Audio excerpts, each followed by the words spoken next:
You know what time it is. It's time to gossip Alicia Hey up in here. Bon, le sujet de cette vidéo, il est pas très drôle, donc me dites pas dans les commentaires ouais ton intro elle est pas... Mais franchement j'avoue le sujet de cette vidéo, il prête pas forcément le fait d'être hype et de rigoler et de sourire, donc voilà. En tout cas, n'hésitez pas à vous abonner, à mettre la cloche parce que j'arrive sur vous à n'importe quel moment, à vous abonner aux médias What's Up Girl, le lien est en barre d'infos. Et c'est parti pour la vidéo, on va pas trop déblatérer là pour l'intro, let's go.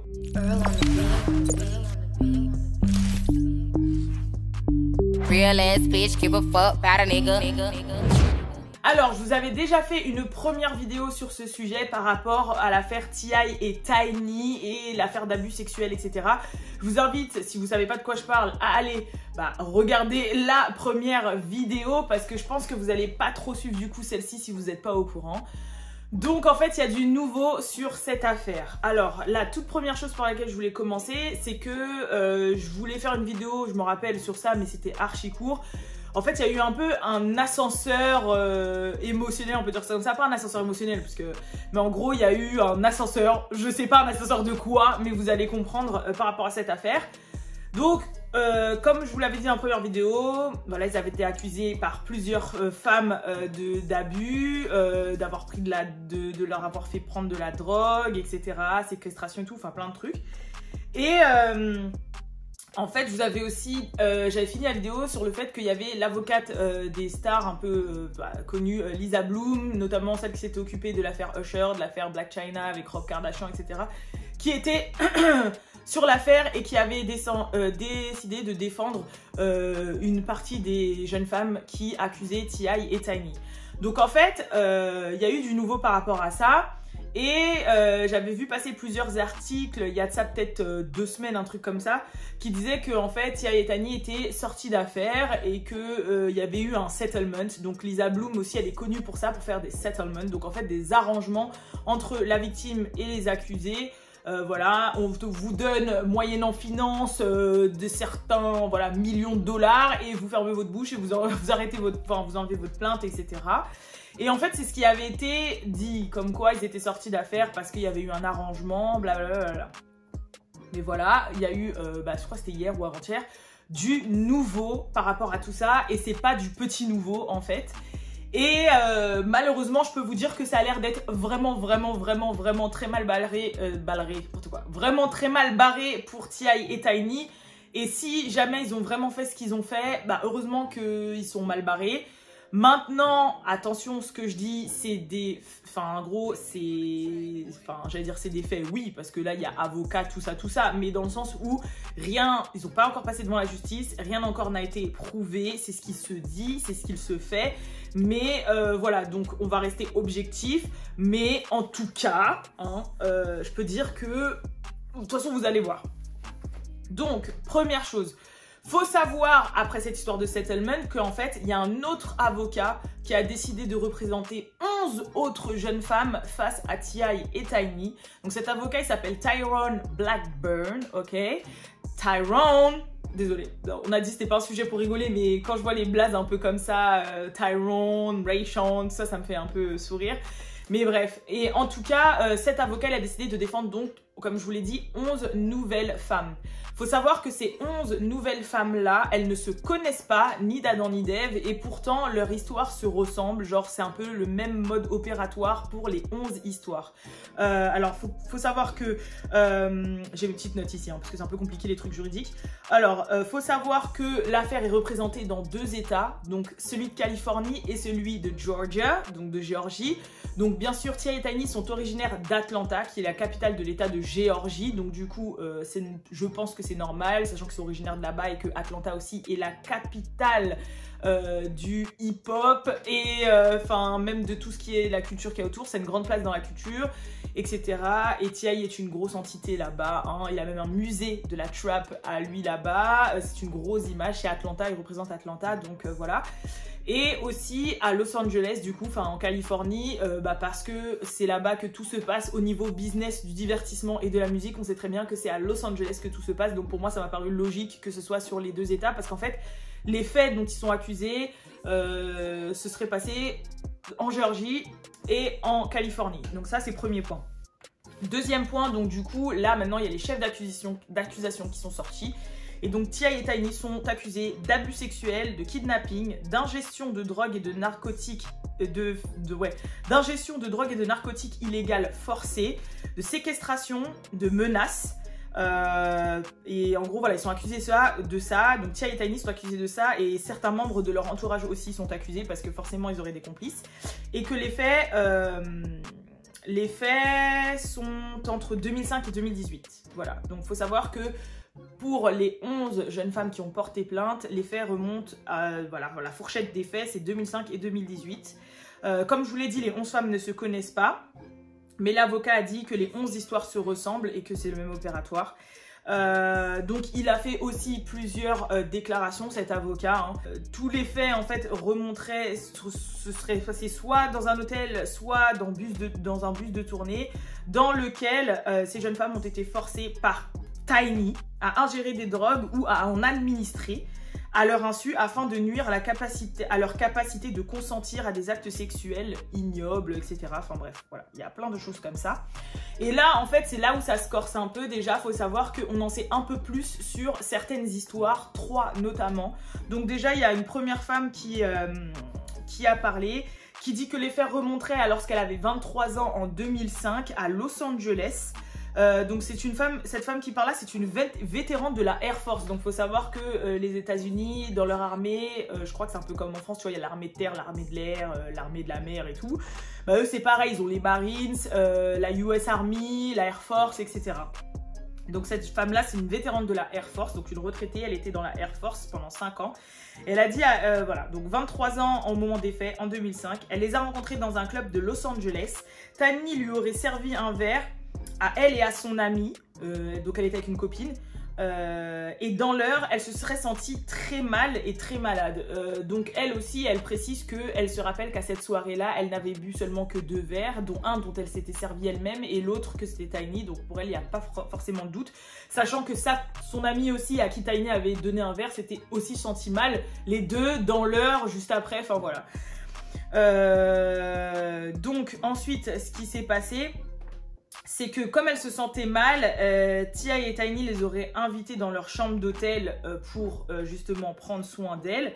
Et elle se rappelle que Tiny lui aurait donné un bain à elle et à T.I. en même temps.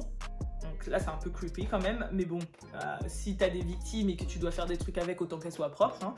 Et donc dans leur chambre d'hôtel où Tiny aurait donné un bain à elle et à T.I. et que les deux auraient abusé d'elle après. Son amie n'était pas là à ce moment-là parce qu'en fait elle aurait été trop malade, genre elle vomissait et tout, et donc du coup son amie n'était pas là dans la même pièce à ce moment-là. Elle se rappelle se réveiller nue sur le canapé, une serviette sur elle, et la sécurité qui frappait violemment à la porte pour lui dire de partir. Et quand elle est partie, elle a immédiatement tout raconté à son amie le lendemain. Donc du coup, là, il y a l'ami qui peut parler, qui peut témoigner.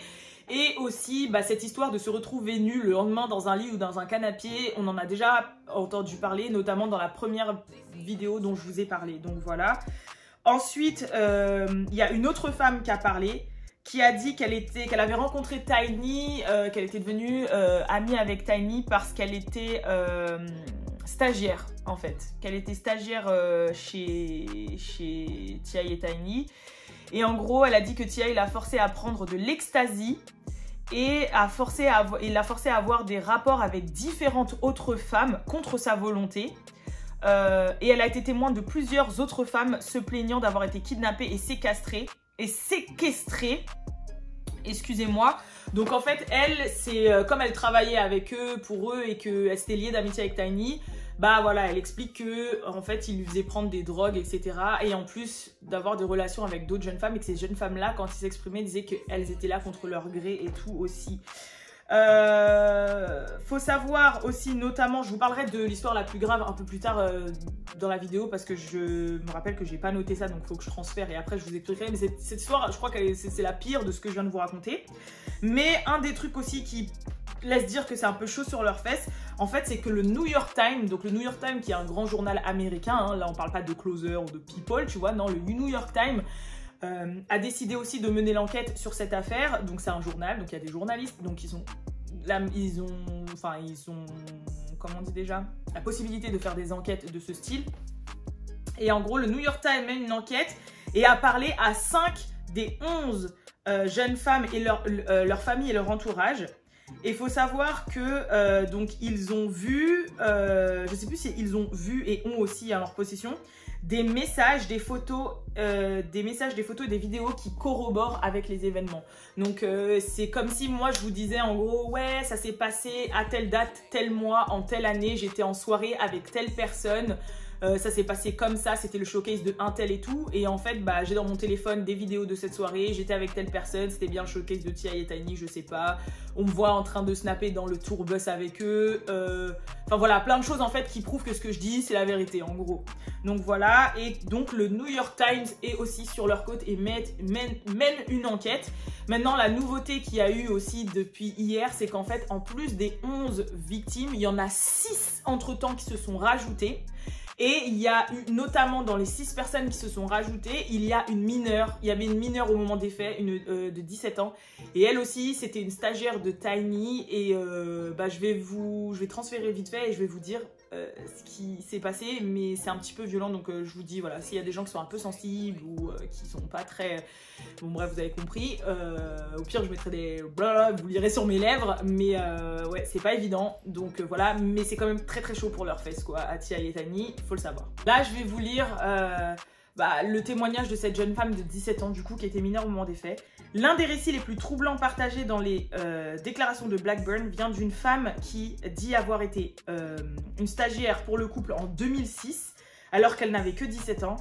La femme déclare qu'elle était dans le tourbus avec le couple lorsque Tiny lui a offert 2 pilules et un verre, ce qui lui a fait la sentir chaud et transpirante.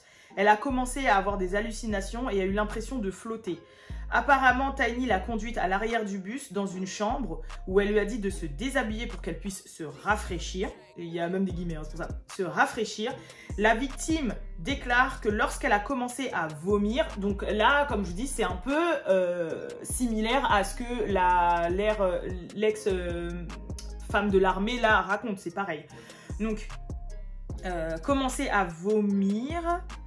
T.I. s'est approchée et a commencé à complimenter son apparence tandis que Tiny lui a dit de continuer à boire. Elle s'est finalement évanouie. Quand elle s'est réveillée, elle était nue sur un lit. Donc c'est encore similaire, mais c'est là que ça devient un peu chaud. Donc elle était nue sur un lit, saignant de son VJJ. Elle a également ressenti une gêne au niveau de son booty, de son booty hole, de son trou de... Voilà. La victime ajoute qu'elle a été ramenée à la maison par un employé du couple qui l'a forcée à prendre une pilule du lendemain avant de lui avoir prétendument dit qu'elle doit apprendre à garder la bouche fermée et que si elle ne faisait pas, que de mauvaises choses pourraient arriver à elle et à sa famille. Malheureusement, le cauchemar ne s'est pas arrêté là car la victime dit avoir eu des complications de santé à la suite de la rencontre. Elle a commencé à déféquer sur elle-même, donc à faire caca sur elle, pendant son sommeil. Alors sa famille l'a emmenée à l'hôpital où ils ont appris qu'elle avait subi un traumatisme à sa cavité en raison d'une pénétration intense. Donc là, c'est quand même très très chaud. Voilà, c'est quand même très très chaud. C'est quand même comment ça s'appelle ? C'est quand même des accusations très graves. C'est quand même des témoignages très graves et violents. C'est quand même, ça concorde. Tous plus ou moins concordent. Il y a le New York Times dessus. C'est un autre avocat qui s'en charge. Après, en plus, ce que je veux préciser, donc, c'est plus parce que les États-Unis, ça fonctionne comme ça. Hein. Attention, c'est pas pour ramener ça à un délire de race ni quoi que ce soit. Mais l'avocat, en fait, qui défend ces jeunes femmes-là est aussi un avocat noir. Du coup, et T.I. et Tiny sont noirs. Donc, on peut se dire que là, il n'y a pas de conflit d'intérêt du style, ouais, un délire de race ou je sais pas quoi. En fait, c'est, comme ils disent là-bas, c'est un brother qui attaque un autre brother, tu vois. Genre en mode, je pense vraiment que c'est pour appuyer sur la véracité que des faits, en fait, et des propos que ces jeunes femmes disent, comme quoi, en fait, là, il n'y a pas de délire de race ou de je sais pas quoi. Peut-être qu'ils se permettent de faire ça, sachant que la communauté noire, là-bas, est beaucoup plus, oh putain, j'ai pas les mots, mais beaucoup plus solidaire. Je pense que vraiment là, il y a un délire de vérité. Après, comme d'hab, comme on dit, il y a la présomption d'innocence. Hein. Tant qu'il n'y a pas eu de réel procès ou qu'ils ont été condamnés ou de preuves accablantes qui disent c'est vrai, c'est eux, on ne peut pas dire que c'est eux. Mais quand même, quand Lisa Bloom, elle en représentait, je sais plus combien, mais 15 ou 20, que lui, il en représente maintenant 16, que les histoires se ressemblent, que même les filles dont je vous avais parlé, dont je vous avais mis l'extrait dans la partie 1, elles racontaient ça, qu'elles s'étaient réveillées nues le lendemain à un endroit précis, et que c'est toujours j'ai vomi, je me suis sentie mal, je me suis retrouvée nulle le lendemain dans un lit, nulle le lendemain dans un canapé, nulle le lendemain dans un... C'est tout le temps la même chose, que les filles ne se connaissent pas, que les âges diffèrent, parce que bah voilà, si l'autre elle avait 23 ans en 2005, là aujourd'hui elle doit quand même avoir plus de 40 ans, qu'il y ait d'autres filles qui ont à peine 20 ans qui puissent en parler, comme de 25, comme de... C'est vrai que c'est un peu spécial. Après, même moi, il y a des moments où je suis un peu dubitative, je me dis, bah, moi je me suis retrouvée séquestrée pendant plusieurs jours par des gens qui m'ont droguée et j'en sors et je porte pas plainte, ou j'en parle pas spécialement, ou tata, c'est bizarre.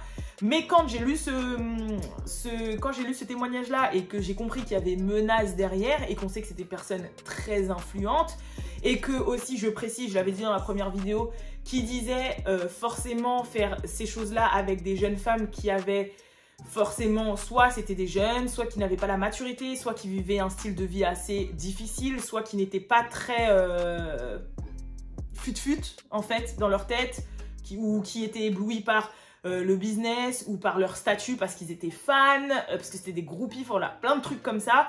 Et comme je vous ai dit, on a déjà été confronté à ce genre d'histoire. Il y a Bill Cosby, il y a R. Kelly, enfin voilà, il y en a plein, ce ne seraient pas les premiers, vous voyez ce que je veux dire? Donc dans le sens où pourquoi eux ce serait vrai, eux ce serait faux, on ne sait pas. Donc voilà, en tout cas, n'hésitez pas à dire dans les commentaires ce que vous pensez de cette histoire. Moi je trouve que cette histoire est très très triste. Connaissant aussi la valeur culturelle, excusez-moi, que peut représenter T.I. et Tiny en fait, parce que Tiny a été dans le groupe Escape, un ancien groupe de R&B dans les années 90 qui cartonnait. Elle est là depuis un moment, elle a fait quand même des choses. T.I. Quand même, lui, Gucci Mane et Jeezy ont dit que c'est les créateurs de la trap. Ils ont mis Atlanta sur la carte. C'est des gens qui sont producteurs, qui ont des labels, enfin voilà. Il y a beaucoup de choses en fait et je trouve ça archi dommage. Donc dommage, et s'ils ont vraiment fait ça, bah, j'espère qu'ils vont être condamnés pour ce qu'ils ont fait et c'est très grave et voilà. Bon voilà, donc en tout cas n'hésitez pas à dire dans les commentaires ce que vous pensez de tout ça. Désolée si la vidéo elle était pas très joviale, mais parce qu'en fait des fois je vais rigoler des trucs qui vont me faire rire, comme le prénom de l'avocat, tu vois, parce que ça me fait penser vraiment au prénom genre Ghetto Ratchet de ouf, genre Tyrone. Mais en même temps le sujet n'est pas drôle. Et après, on va me dire, mais t'en parles avec légèreté et tout, alors que pas du tout, tu vois, pas du tout. Mais ouais, donc voilà. Mais de tous les cas, là, j'avoue, quand j'ai lu le témoignage de la meuf de 17 ans, je me suis dit, ah ouais, là, quand même, c'est un peu chaud, quand même. Là c'est très chaud, quand même, même, voilà. De toute façon, moi, même quand je vivais aux États-Unis, parce que là-bas, c'est encore plus commun qu'en France, hein.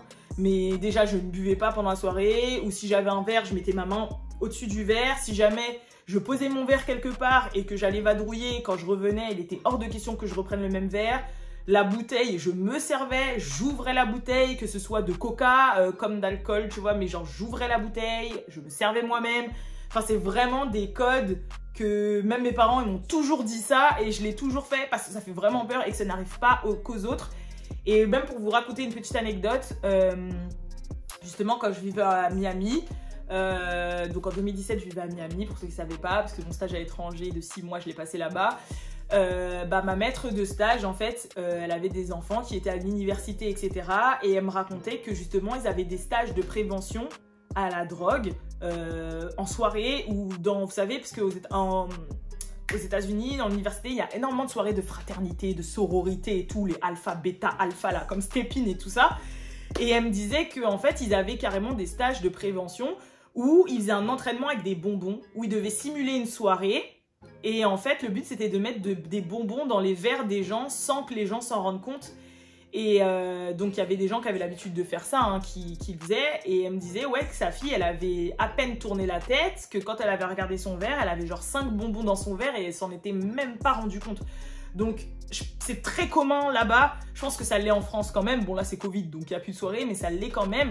Et c'est pour ça qu'il faudrait quand même faire très attention. Je me rappelle même d'une amie à l'ancienne, quand j'avais 18 ans, je bossais chez H&M. Et il y avait une amie qui m'avait raconté une histoire comme ça où carrément elle, on l'avait piquée en soirée en fait. Genre elle avait un hématome comme ça, violet sur sa cuisse. Et en gros, c'est quelqu'un en soirée, comme c'était serré et tout, et puis les fouilles en début de boîte, voilà. Quelqu'un l'avait piqué à la cuisse, et pareil, elle est tombée dans les vapes dans la demi-heure qui suit. Et elle m'a dit heureusement que j'étais accompagnée avec des amis et tout qui ont pris soin de moi, parce que j'étais tombée complètement KO sur la banquette en soirée. Et le lendemain, je me suis réveillée avec un hématome violet comme ça à la cuisse, et c'était quelqu'un qui m'avait piqué, quoi. Donc, pour vous dire que ça va très vite. Donc, quand j'entends des histoires comme ça, c'est sûr que j'y crois. Voilà, genre j'y crois, je sais que ça existe, c'est sûr que ça existe, tu vois. Maintenant, à savoir si c'est vrai ou pas vrai, moi là je commence à penser que c'est un peu tendu, tu vois. Encore un témoignage, deux témoignages, des gens qui veulent faire semblant, t'en veulent à l'argent, tatati, tatata. Mais là, on part dans les vins, les témoignages, des femmes adultes, des femmes trucs, c'est un peu bizarre. Donc voilà, en tout cas, n'hésitez pas, comme d'habitude, je sais que je l'ai dit 55 fois, mais n'hésitez pas à dire dans les commentaires ce que vous pensez de tout ça. Et je vous dis à la prochaine pour la prochaine vidéo. Hier, je devais vous sortir 2 réactions. J'ai fait une réaction au clip Streets de Doja Cat et au clip de SZA Good Days. Le problème, c'est que quand on fait des vidéos réactions, des fois, les vidéos, elles sont bloquées pour copyright et tout. Résultat, bah là, j'ai fait une réclamation de la copyright, nanana, et je dois attendre. Elles vont apparaître au moment où, justement, ils vont dire « Ah ouais, c'est vraiment une vidéo réaction, my bad, on accepte, tu vois, de la visibilité. » Donc voilà, donc sachez qu'hier, j'étais arrivée avec 2 vidéos réactions. Mais bon, je pense qu'elles vont s'afficher d'ici peu, quoi. Voilà. En tout cas, je vous fais de gros bisous et je vous dis à la prochaine pour la prochaine vidéo. Peace!